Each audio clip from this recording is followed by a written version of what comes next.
This is a test of the manual focus webcam, and this is just a brief look at the differences we can see of both these webcams put together.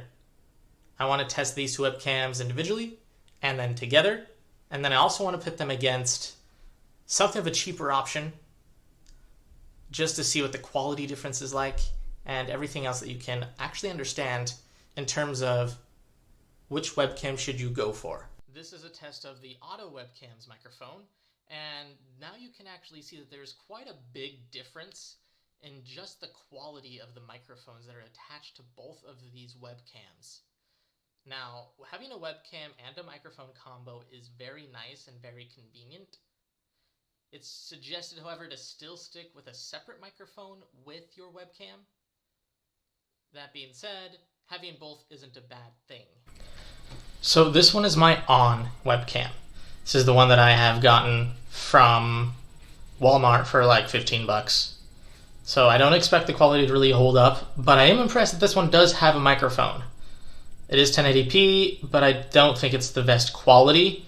But if you're just going for something cheap, it's there. This is just the auto webcam by itself. I also have it just going through the microphone of the auto webcam. As you can see, it's a bit closer. My face is the focus, and some of the background is probably easier to crop out.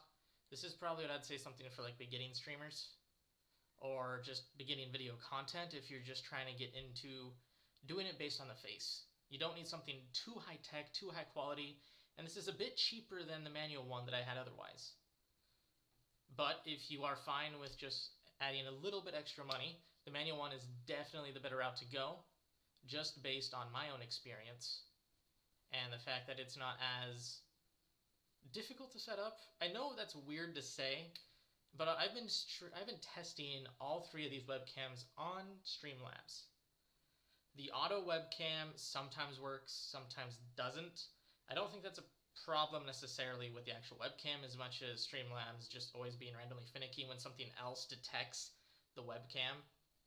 Streamlabs, I don't know of those who try to use it.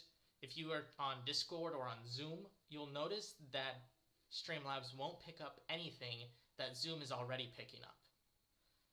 And that's kind of the same thing with all the webcams at the same time.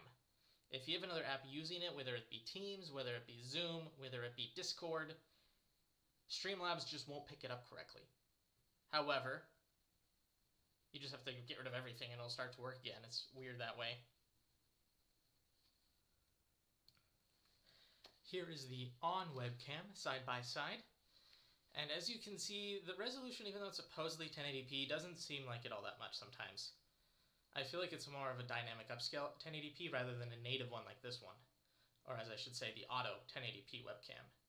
The resolution and the image is just a lot more clear, as you can see from this video. And just the size difference is kind of weird. You see I put them both on their like default native sizes, just so I could see how they were side by side. And as you can see, this has like a weird like box on the on webcam, and it's a lot more fluid on the auto 1080p webcam. This looks a little confusing, I'm sure, but here are all three webcams kind of side by side. I shrunk some of them a little bit so they could all fit on the screen. So here we are with all of them. We have on the auto 1080p webcam, and then the manual focus in the middle, and the on webcam on the other side. And as you can see, the picture is much clearer in the manual focus one. You can see a lot more of it too. With the on webcam, it's a bit more, I wouldn't say blurry, but kind of diluted. No, not saturated, just diluted. It's definitely not as clear or as crisp as the other two webcams. I still have to put my money though on the manual focus one, just because of how much it can show and how much you can actually zoom in as well. Here's the comparison of the manual focus webcam compared to the on webcam.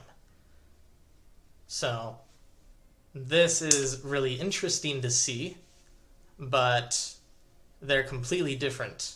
they're a lot more different than the on webcam versus the auto 1080p, probably because both of those are auto 1080p. This one is manual focus. You have a lot more control of your zoom manually. You will also be able to, well, change some of the way that the focus works through the camera settings.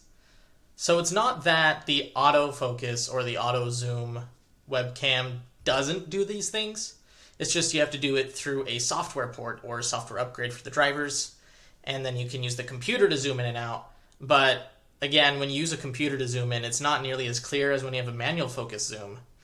These ones you can go just straight turn and it will instantly zoom in or zoom out, and it will be 100% clear. It's kind of like a manual camera versus an auto camera. When you focus in with a camera, normally from like a phone camera or just from like a digital camera, it can get a little pixelated. But when you get a more manual camera, one that you have to use the aperture with, the one that you have to actually zoom in and focus manually with, it's a lot more cleaner and a lot more clearer. It may require a little bit more work, but overall the performance is a ton better. Alrighty, and here's the manual focus by itself. So you may be wondering, why would you get a manual focus, or why would you get the autofocus, or what's the difference? So overall, an autofocus is more for streaming and more for like games or more for like just normal video calls.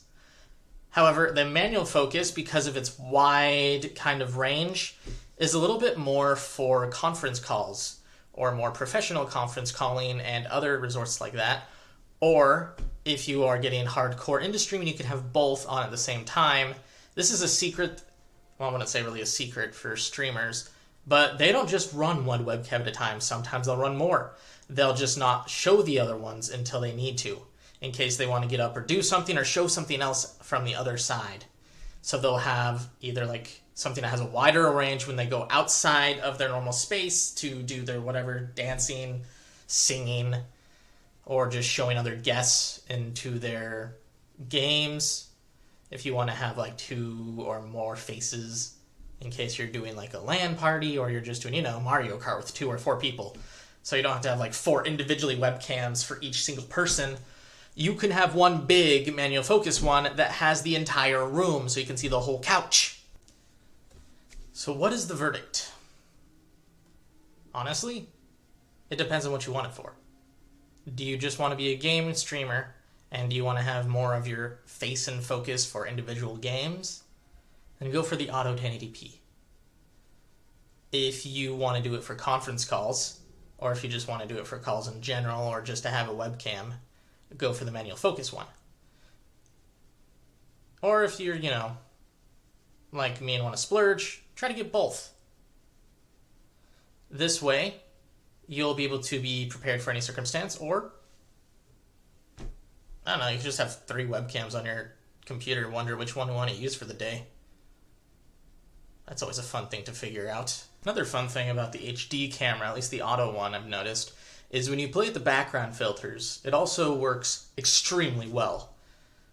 Usually when you use a background filter with maybe a mediocre webcam, it starts to blend and burn a lot of the character around it. It still has this thing where when you have your hands out, it sometimes shows it, sometimes doesn't, but that's always going to be a thing. So when you're playing a game, though, it doesn't really matter as much unless your hands are going all over the place.